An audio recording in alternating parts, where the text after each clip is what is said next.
Hi guys, welcome back to our new blog. ಎಲ್ಲರೂ ಹೇಗಿದ್ದೀರಾ? I hope ಎಲ್ಲರೂ ಚೆನ್ನಾಗಿದ್ದೀರಾ ಅಂತ ಅಂದ್ಕೊಂಡಿದ್ದೀನಿ.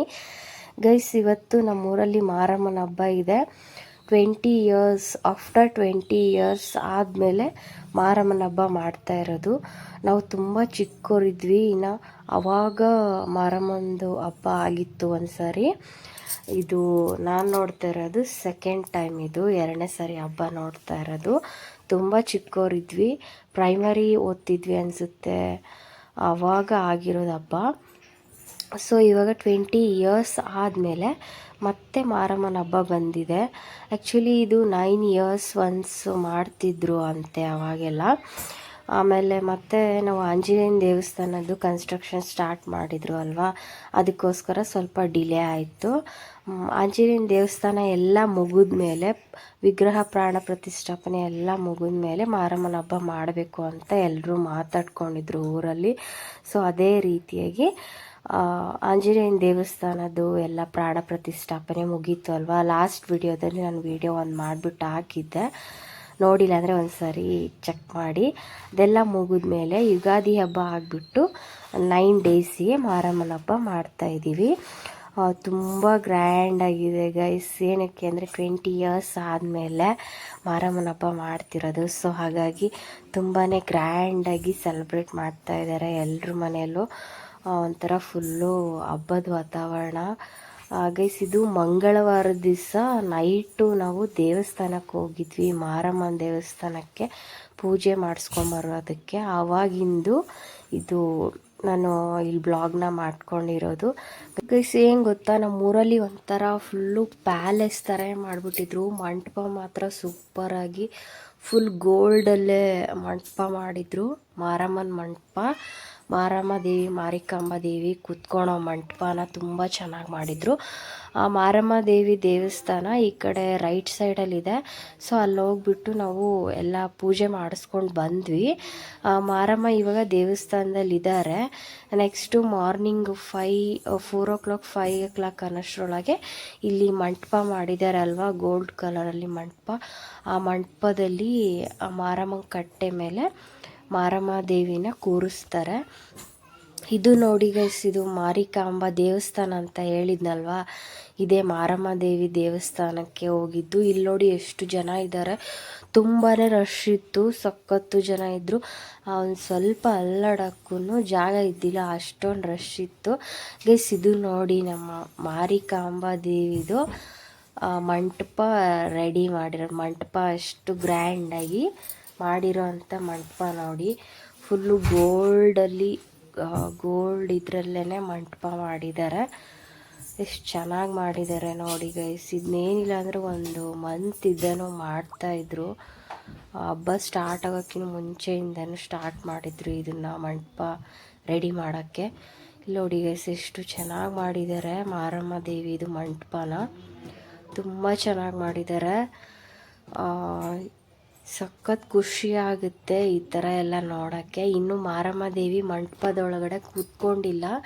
ಮಾರ್ನಿಂಗ್ 5 o'clock ಒಳಗೆ ಕೋಣ ಬಿದ್ದ ಮೇಲೆ, ಕೋಣ ಬೀಳೋ ಟೈಮ್ಗೆ ಮಾರಮ್ಮ ದೇವಿ ಮಂಟಪದಲ್ಲಿ ಕೂರಿಸ್ತಾರೆ ಗೈಸ್. ಇನ್ನೊಂದು ಏನು ಗೊತ್ತಾ, ಮಾರಮ್ಮ ಅಂದರೆ ಮಾರಿಕಾಂಬಾ ದೇವಿದು ಜಾತ್ರೆ ಅಂತೂ ಹಬ್ಬ ತುಂಬ ಚೆನ್ನಾಗಿ ಗ್ರ್ಯಾಂಡಾಗಿ ಆಯಿತು. ತುಂಬಾ ಗ್ರ್ಯಾಂಡಾಗಿ ಚೆನ್ನಾಗಾಯಿತು ಗೈಸ್ ಹಬ್ಬ ಮಾತ್ರ. ಮಂಟಪ ಮಾತ್ರ ಆಸಮ್ ಆಗಿದೆ, ಒಳ್ಳೆ ಪ್ಯಾಲೇಸ್ ಥರ ಕಾಣ್ತಿತ್ತು ನಮ್ಮೂರು. ಫುಲ್ ಇಡೀ ಊರಿಗೆ ಲೈಟಿಂಗ್ಸ್ ಎಲ್ಲ ಹಾಕ್ಸ್ಬಿಟ್ಟು ಎಲ್ಲರೂ ಮನೆಗೆಲ್ಲ ಲೈಟಿಂಗ್ಸ್ ಹಾಕ್ಸ್ಕೊಂಡಿದ್ರು. ಸೊ ಹಾಗಾಗಿ ಊರಲ್ಲೆಲ್ಲ ಹೆಂಗೆ ಹಬ್ಬದ ವಾತಾವರಣ ಇತ್ತು ಅಂದರೆ ನೋಡೋಕ್ಕೆ 2 ಕಣ್ಣು ಸಾಲದು, ಅಷ್ಟು ಗ್ರ್ಯಾಂಡಾಗಿ ಆಯಿತು. ಹಾಗೆ ನಮ್ಮೂರು ಒಂಥರ ಪ್ಯಾಲೇಸ್ ಥರನೇ ಕಾಣ್ತಾ ಇತ್ತು. ಜಾತ್ರೆ ಎಲ್ಲ ಇತ್ತು ಗೈಸ್, ಹಾಗೆ ಎಕ್ಸಿಬಿಷನ್ ಇತ್ತು. ಜಾತ್ರೆಯಲ್ಲಿ ಏನೇನೋ ಆಟ ಆಡ್ತಾರಲ್ವ ಅದೆಲ್ಲನೂ ಇತ್ತು. ಅದು ಸ್ವಲ್ಪ ಆ ಕಡೆ ಲೆಫ್ಟ್ ಸೈಡಲ್ಲಿ ಸ್ವಲ್ಪ ಮುಂದೆ ಮಾಡಿದರು, ಅದು ಕೂಡ ತುಂಬಾ ಚೆನ್ನಾಗಿತ್ತು. ಸೂಪರಾಗಿತ್ತು, ಆಸಮ್ ಆಗಿತ್ತು ಗೈಸ್ ಹಬ್ಬ ಮಾತ್ರ. ಜಾತ್ರೆ ಹಬ್ಬ ಮಾತ್ರ ತುಂಬಾ ಚೆನ್ನಾಗಾಯಿತು. ನಾವೆಲ್ಲ ಸಖತ್ ಎಂಜಾಯ್ ಮಾಡಿದ್ವಿ. ಇದು ಮಂಗಳವಾರ ನೈಟು. ಹಾಗೆ ನಾವು ನಾಳೆ ಅಂದರೆ ಬುಧವಾರನೂ ಬರಬೇಕಾಗುತ್ತೆ. ಬುಧವಾರ ಮಾರ್ನಿಂಗು ಫುಲ್ ಇನ್ನೂ ಗ್ರ್ಯಾಂಡಾಗಿರುತ್ತೆ. ಆವಾಗಂತೂ ಕಾಲಿಡೋಕ್ಕೂ ಜಾಗ ಇರಲ್ಲ, ಅಷ್ಟೊಂದು ರಶ್ ಇರುತ್ತೆ ಮಂಟಪದಲ್ಲಿ. ಏನಕ್ಕಪ್ಪ ಅಂದರೆ ದೇವಿ ದರ್ಶನ ಮಾಡಿಕೊಂಡು ಹಾಗೆ ದಿಂಡು ಉಳೋದು, ಬೇವು ಬಿಡೋದು, ಈ ಥರ ಎಲ್ಲ ಕಾರ್ಯಕ್ರಮಗಳಿರುತ್ತೆ ಅಲ್ವಾ ಮಾರ್ನಿಂಗು. ಸೊ ಹಾಗಾಗಿ ಮಂಟಪದೊಳಗೆ ಕಾಲಿಡೋಕ್ಕೂ ಜಾಗ ಇರಲ್ಲ, ಅಷ್ಟೊಂದು ರಶ್ ಇರುತ್ತೆ ಗೈಸ್.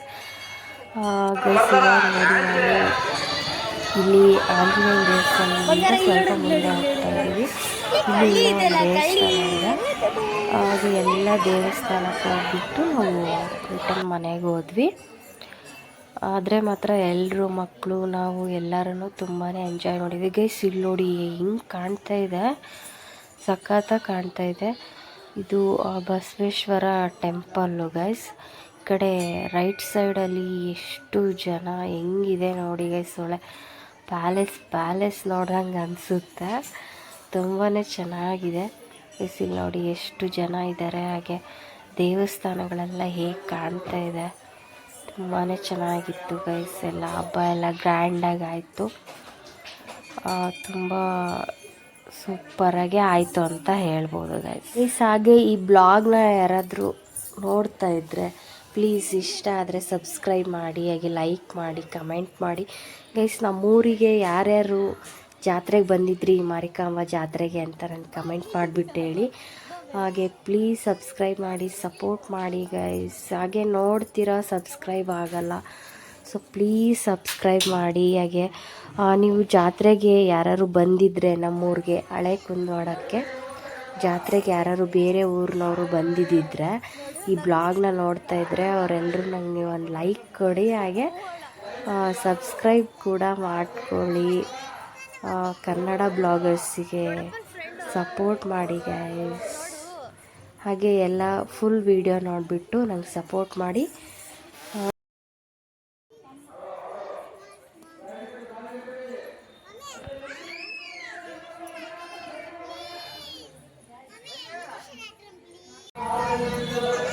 ಎಕ್ಸಿಬಿಷನ್ ನಾಳೆ ಹೋಗೋದು.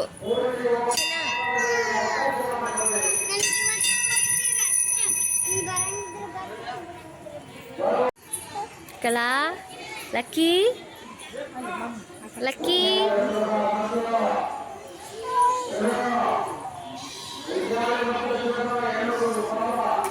ಲಕ್ಕಿ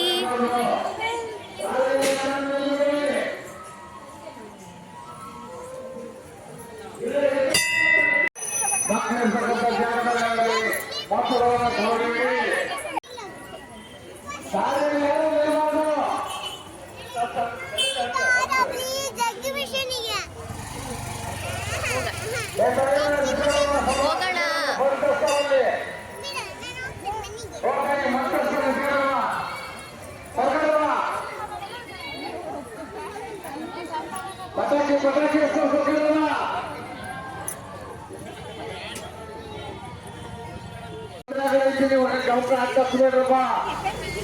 ಆ ಕಡೆ ಈ ಕಡೆ ನಿಲ್ಲಿಸ್ಬಿಟ್ಟೆ.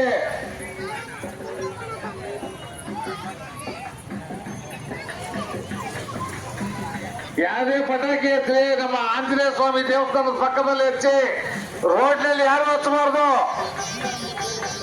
ಯಾರಿಗೂ ತೊಂದರೆ ಆಗದ ರೀತಿಯಲ್ಲಿ ಶ್ರೀ ಆಂಜನೇಯ ದೇವಸ್ಥಾನದ ಪಕ್ಕದಲ್ಲಿ ಹಚ್ಚಿ.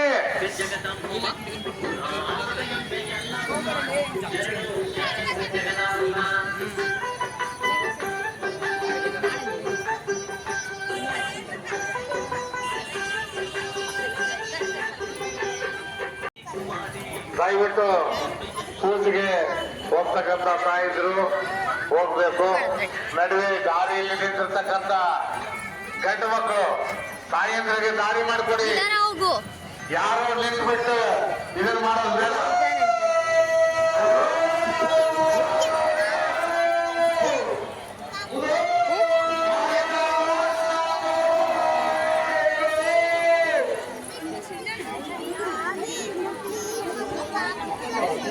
ನಾಳೆ ಬರಡ ಪುಟ್ಟ.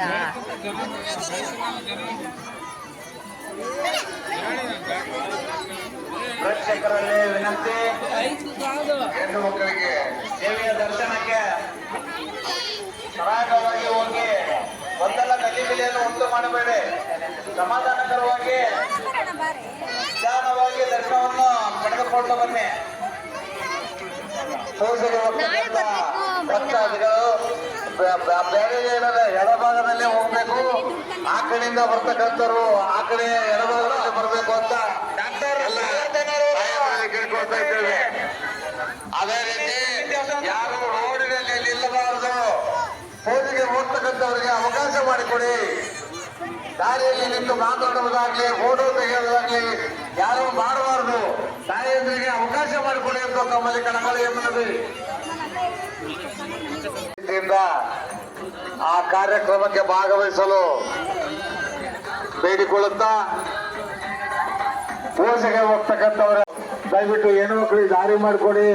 ಅಡ್ಡ ದಾರಿಯಲ್ಲಿ ನಿಂತು ಯಾರು ಮಾತನಾಡಬೇಡಿ, ಯಾರು ಫೋಟೋ ತೆಗಿಬೇಡಿ, ಫೋನ್ ಮಾಡ್ತಾ ಯಾರನ್ನ ನೋಡ್ತಾ ನಿಲ್ಲಬೇಡಿ.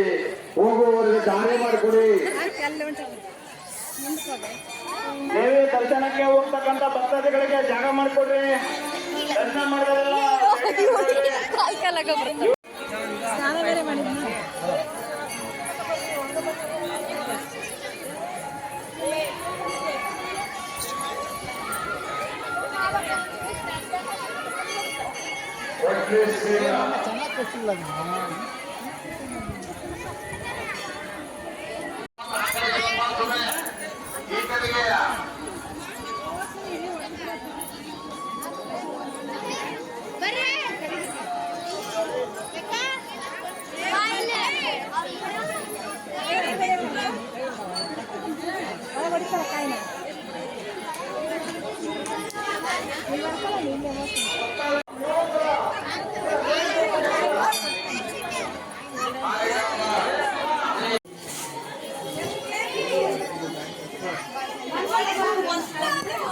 ಓಕೆ ಗೈಸ್, ನಾನು ದೇವಸ್ಥಾನಕ್ಕೆ ನಾವೆಲ್ಲ ಫ್ಯಾಮಿಲಿ ದೇವಸ್ಥಾನ ಪೂಜೆ ಎಲ್ಲ ಮುಗಿಸ್ಕೊಂಡು ಮನೆಗೆ ಬಂದ್ವಿ ಗೈಸ್. ಇದು ಬಂದು ನಮ್ಮ ಮನೆ ಮೇಲೆ ಟೆರೆಸ್ ಮೇಲಿಂದ ಮಾಡ್ಕೊಂಡಿರೋದು ಬ್ಲಾಗ್ ಇದಿಷ್ಟು ಗೈಸ್. ಇನ್ನು ಯಾರ್ಯಾರು ನನ್ನ ಚಾನಲ್ಗೆ ಸಬ್ಸ್ಕ್ರೈಬ್ ಮಾಡ್ಕೊಂಡಿಲ್ಲ ಪ್ಲೀಸ್ ನನ್ನ ಚಾನಲ್ಗೆ ಸಬ್ಸ್ಕ್ರೈಬ್ ಮಾಡ್ಕೊಳ್ಳಿ.